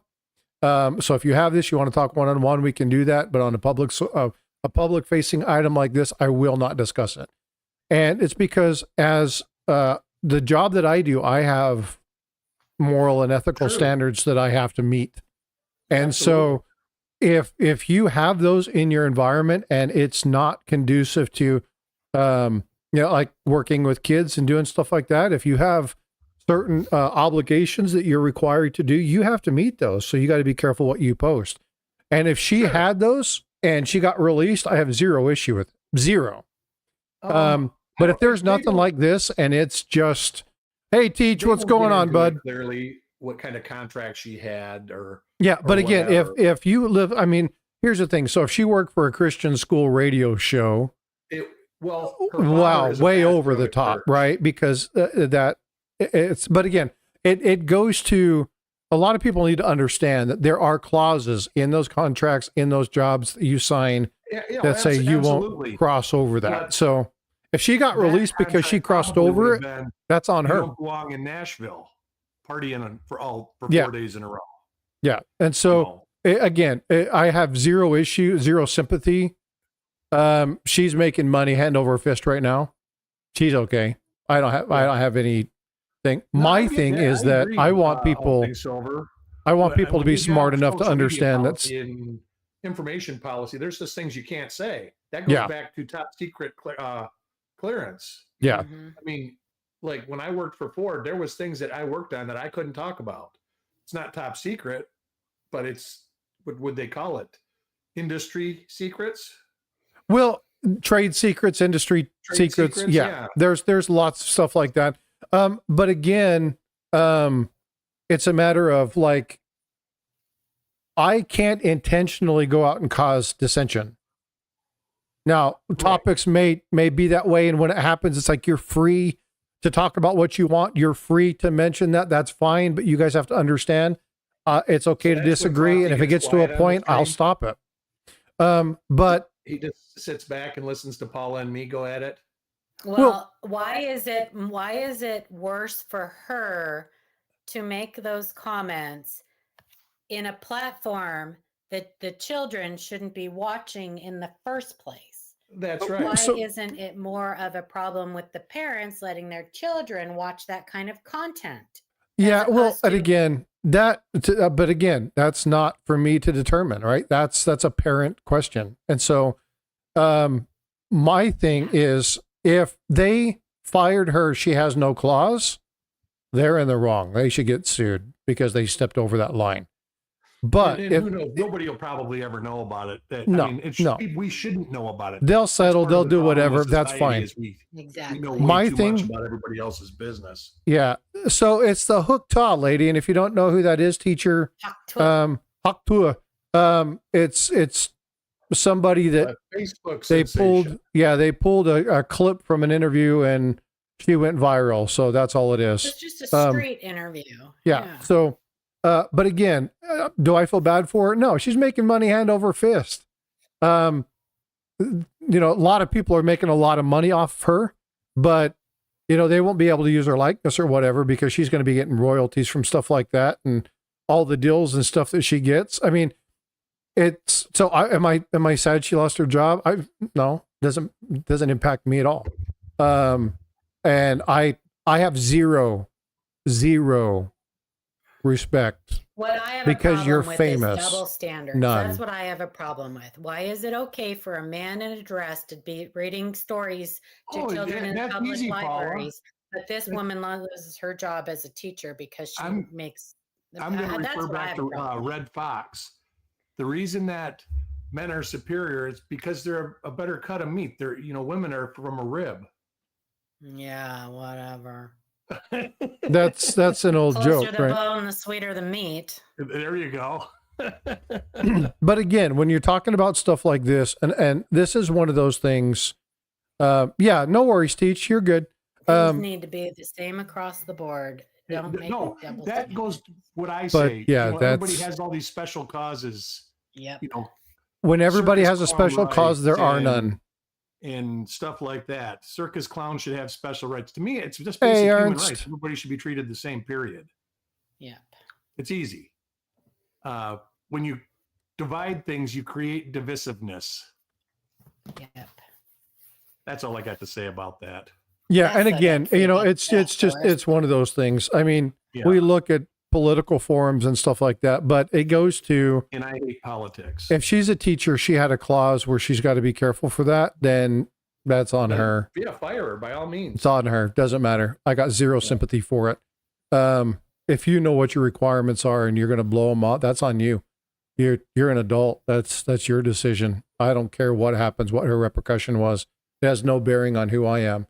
I like all you can eat ribs. That's Now, great. I'll be honest with you. If that happened and she was the teacher of my daughter, I'd probably chuckle, right? Because she's Especially if she was a good teacher. it wasn't bad, right? If she's a good teacher, whatever, yeah, it doesn't matter. It's not a big deal to me.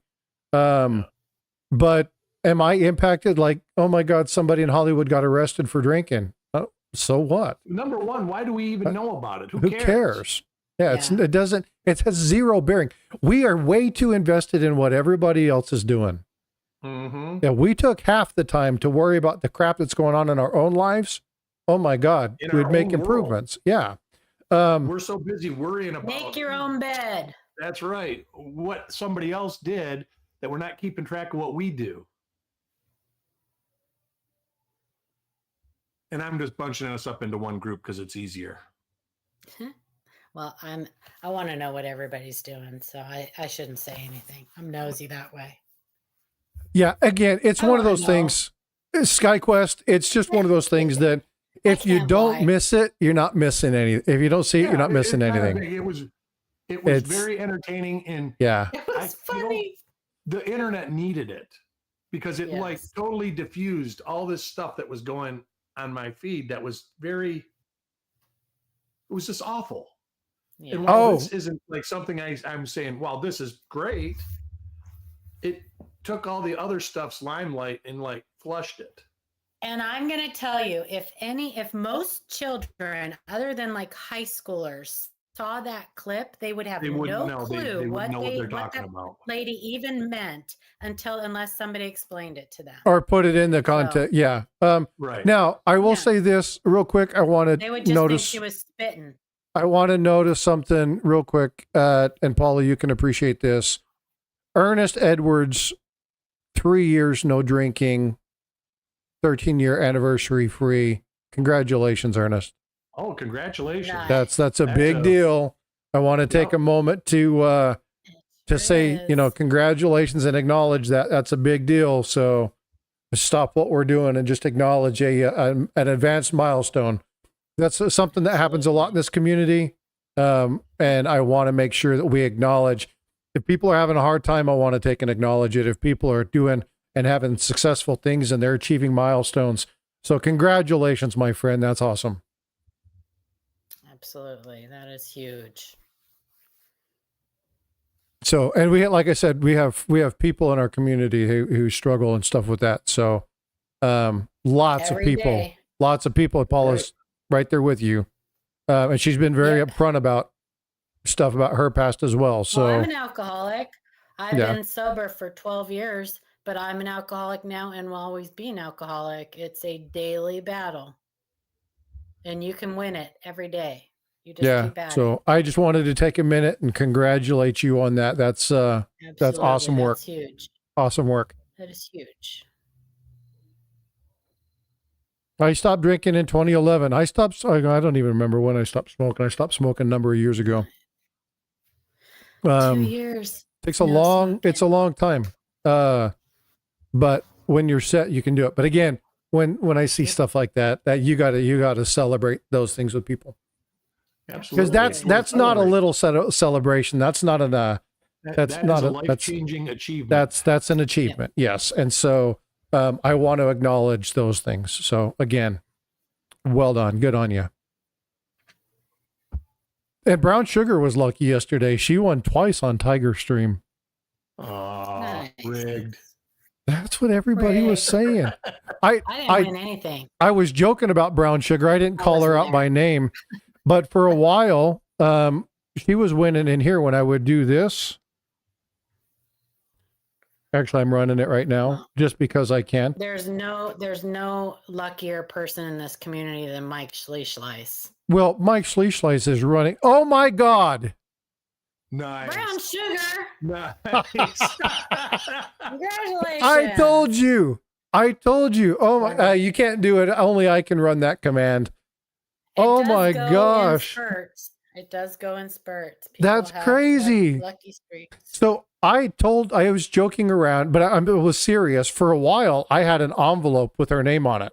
Now, if I walk around the corner, send her something now. If I walk around the corner, I will grab an envelope. It already has a stamp on it. It's already addressed to her. It's going to New York. It's already addressed. It already has a stamp. It already has a coin in there. Because she was winning so often, I just made like 5 or 6 of them and just set them aside. Mm-hmm. And so she hasn't won on my channel for quite some time. But yeah, when it goes in spurts, when you're lucky, you're lucky. Yeah. So I will put that, and I really, if I walk over there, I could grab it. It's sitting right over there. So that'll go in the mail tomorrow. So congratulations, Brown Sugar. Mm-hmm. That's awesome. Freaking hilarious. Like, I missed you at the coin show meeting, by the way, Brown Sugar, again. Oh, is she in Oklahoma? Coin club, not coin show, coin club. She's in my coin club. Ah, all right.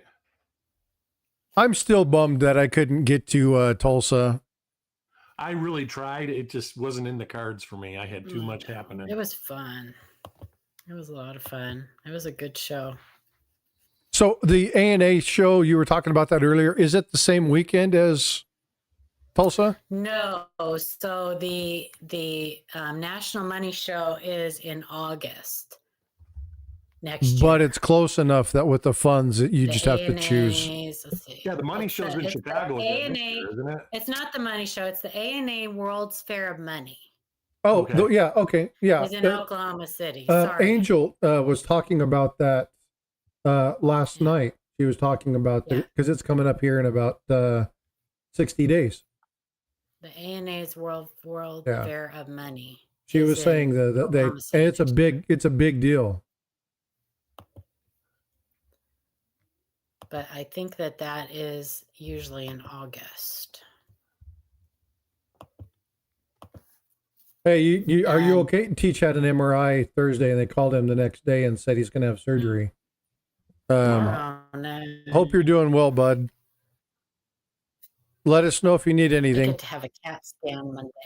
You know, I never understood that because I don't understand cats, so I can't tell. Well, what right? You got to scan them. Let me know if any of you have ever had this experience. So they set me up an appointment, and then I got a notice that I could have an earlier appointment. So of course I jumped on it. Yeah. So they set me up for tomorrow at 7:30 p.m. Yeah, I've actually had tests at night. I've had that with really? I have never heard of that. I've been called to VA appointments on Saturday night because the radiology department's open. I actually called them and I'm like, "Is this a typo?" And they're like, "No, 7:30 p.m." So I'll You're not still going be to ask me able for to a do the 6-digit show. code so you can take my phone over, are you? Huh? No, the new thing, that's another scam that's going around is they send you a text asking for a 6-digit code to verify your phone number for some reason. Oh, when yeah. you do that, it can take over all your Google information. Yes, I've seen that one. Yeah, what is something is in my foot. Something's in your foot? Well, that's weird. Apparently I have something in my knee. Because they patted my knee down. I wonder if you stepped on something that has been there for a while and it's finally like obsessed or something. Maybe, teacher. Maybe you stepped on a tack or something. Maybe you stepped on a crack. Broke your mother's back. I remember that. Step on a line, break your mother's spine. Had appointments at the clinic. Yeah, it was just weird to me. So that's cool, ATS. because I'll be able to do the show tomorrow, and then, well, I may have to leave a little bit early, and then just jet over to the hospital and get my little CT. Boop a doop a doop. Will that move your other appointments up? No, I don't think so. But the ophthalmologist is waiting for my CT results to. Well, that's what I'm saying. So it might move your resolution up because time is kind of important in that situation. Yeah.